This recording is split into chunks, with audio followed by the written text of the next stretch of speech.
Vamos falar de novela. Vamos falar de novela, da novela Elas por Elas e também da série novela, né? Que a gente acaba Pois ficando é. nesse imbróglio ali dos Haja, nomes. haja novela, né? Meu Deus do céu. Haja novela. Mas começando por Elas, que a gente está aguardando, né? Esse remake que está vindo aí.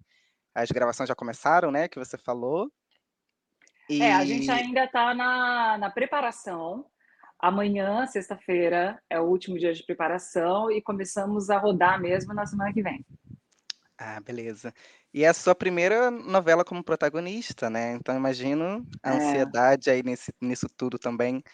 é. Queria começar falando sobre isso, o que te levou a aceitar esse papel, como está a ansiedade para esse primeiro papel como protagonista?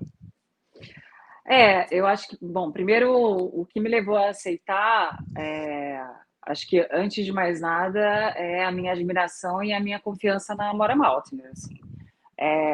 Eu comecei a ter uma parceria com a Amora quando ela me chamou para fazer uma participação em Assédio, isso acho que eu estou falando de 2018, 19, não lembro agora. E essa novela foi um sucesso, né? Essa novela passou no ano que eu nasci, mas mesmo assim ela estava de alguma maneira no meu imaginário, não só por eu ter trabalhado no video show e ter essa. E a gente sempre mostrava novelas, então eu tenho assim uma Wikipedia no meu cérebro de novelas. Quem quiser saber qualquer coisa, Mônica, quem era protagonista de Feijão Maravilha, eu sei de falar. Mas a minha mãe também adorava essa novela. E quando eu recebi a sinopse de são 7 protagonistas mulheres, falei, opa, que delícia, vamos, né, vamos falar de mulheres. E mulheres com histórias completamente diferentes, que trazem uma diversidade que a gente está sempre precisando, mulheres de vidas diferentes, com ocupações diferentes, visões de mundo diferentes. E tudo isso regado a uma trama extremamente envolvente. Cada uma delas tem uma questão, e essas questões vão se entrelaçando, então o texto é muito inteligente, é muito divertido, existe uma preocupação não, mas existe uma escolha de ter mudado um pouquinho o viés da novela. A novela, quando ela passou, né, na sua versão original em 82, ela era uma novela das 7, agora é uma novela das 6. Então, algumas coisas mudaram para se adequar um pouco ao horário, e ela vai ter mais humor do que a primeira versão. A primeira versão, o humor ficava muito centrado ali no núcleo do Mário Fofoca, que quem fazia maravilhosamente bem era o Luiz Gustavo, e agora a gente tem o Lázaro Ramos, porque a gente é muito chique. Então, do que a gente tem conversado, né, do que a gente recebe da direção, dos autores, é que a ideia é fazer a novela mais leve, né? Ela não é exatamente um remake. Mesmo porque você fazer um remake exato de uma obra que foi concebida há 40 anos, muita coisa se perde, né? O mundo mudou. Mas é uma releitura e tá ficando muito legal. O que mais você tinha perguntado? Não, por enquanto era isso, é. Foi só Mas isso mesmo, você eu respondeu queria muito bem. ele fez uma introdução sobre vários assuntos, mas por enquanto a questão era Elas por Elas. Você veja uma coisa, né, Pantanal, que também foi exibido 30 anos depois, Uhum. teve várias mudanças para quem acompanhava a comparação de um texto para o outro, mas muito sutis. A essência da história é a mesma e tal. O que que tem sido nessa releitura, né, de Pantanal, e eu imagino que agora, a gente teve ali alguns ajustes de coisas que se dizia na época e ninguém se espantava com isso, e que foram revistas, né. Por exemplo, um diálogo que tinha no Pantanal tinha um diálogo do Renato Góes, dizer: "Não, você está alcoolizada e não está na menor condição de responder sobre você", que é uma coisa que a gente não considerava até muito pouco tempo atrás. Eu queria saber que sutilezas, se vocês tiveram esse estudo, esse acesso ao texto original, e que sutilezas que entrelinhas estão nesse nível, né, de machismo, misoginia, homofobia, piada com gay, essas coisas que eram muito comuns. O que que tem sido, revisitado aí, que vai mudar nessa releitura? Padi, eu não tenho exatamente esse controle, não posso falar sobre isso muito aprofundadamente, porque, como a gente sabe, a novela é uma obra aberta e a gente ainda está trabalhando com poucos capítulos. Mas o que eu posso perceber do que, né, você teria que conversar mais diretamente com os autores. Mas o que eu posso te falar desses primeiros capítulos que eu vi é que é óbvio que existe essa preocupação. Eu acho que tem coisas que são datadas, que já naqueles tempos eram coisas terríveis e completamente erradas, mas a gente ainda não falava sobre isso, esse tipo de discussão praticamente não existia. Então, é óbvio que qualquer tipo de preconceito, de discurso de ódio, tenho certeza que eles estão tendo cuidado de tirar absolutamente tudo, e dos capítulos que eu li até agora, realmente não tem nada. A gente tem uma das nossas protagonistas, inclusive, é uma mulher trans, que isso não tinha na primeira versão. E eu acho que quando você vai fazer um remake ou uma leitura, como no nosso caso, tem que ter um porquê de estar fazendo isso agora, né, gente? Então tem que ser uma história que ela vai ser relevante nos dias de hoje, mas não é porque ela é relevante nos dias de hoje que você vai fazer exatamente da maneira como você fez. Sim. Então, por mais que a estrutura esteja lá, a maneira como a história é contada tem que mudar, tem que se adequar aos tempos em que a gente vive. E eu vejo que tem sim muito essa preocupação na novela, pelo menos do que eu recebi até agora, mas tenho certeza que vai continuar assim na obra toda, imagino. É que tem coisa, gente, já deu, entendeu? 2023. Eu acho patético a gente ainda ter que falar sobre isso, sabe?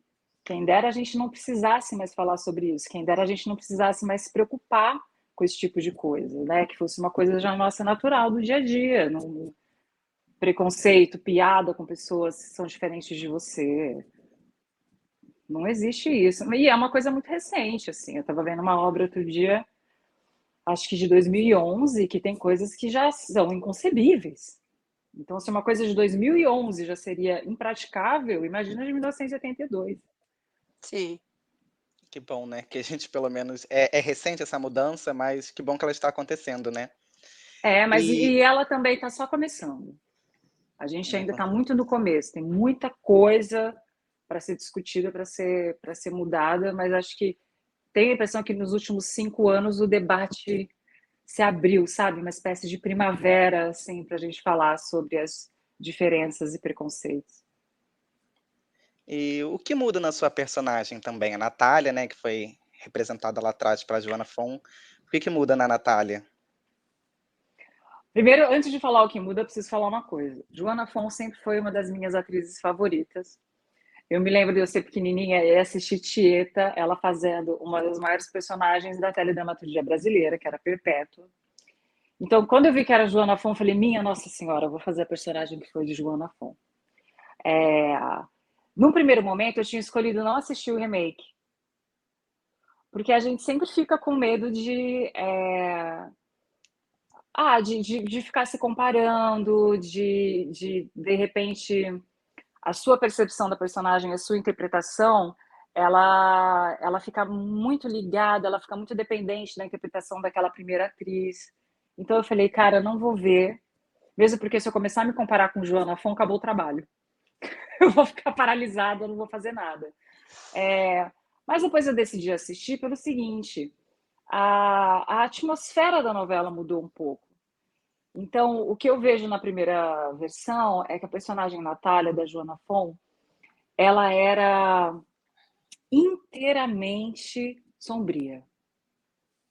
Ela era uma mulher que foi, né, a história dela. Posso fazer um resuminho da história dela? Por favor. Por favor. A história dela, ela tem esse grupo, né, de 7 amigas que elas se conhecem desde a adolescência, e aí elas vão fazer uma confraternização e o irmão da Natália morre de forma trágica durante essa festa.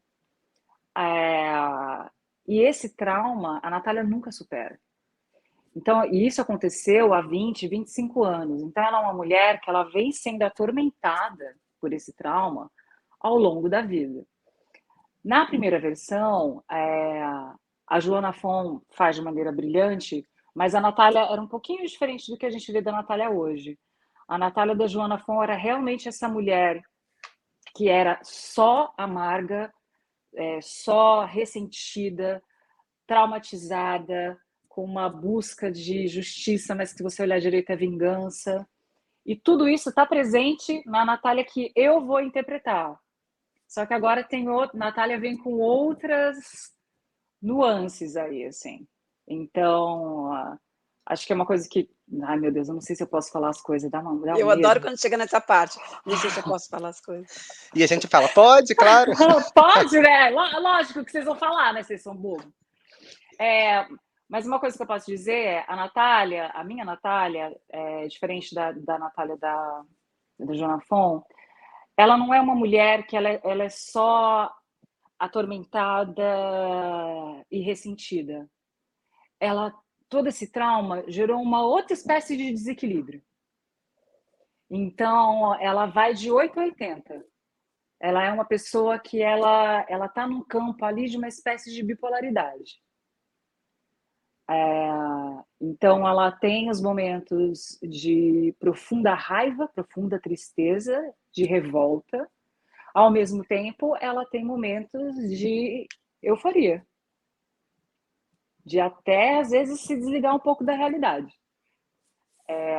E isso não é uma leitura minha, assim, já eu vou fazer diferente. Não, isso já veio para mim do texto. E eu achei super interessante. E aí também me tranquilizei no sentido de me comparar com Joana Fon, porque apesar de ser a mesma personagem, de ter a mesma essência, as características que se expõem mesmo para as pessoas, as características externas, acho que tem diferenças marcantes, assim, sabe?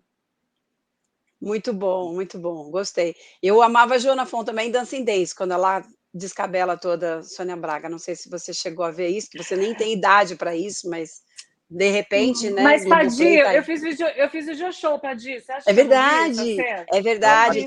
tudo. Tinha até uma sequência só de brigas entre mulheres, né, que é genial, assim, é muito legal. Muito legal.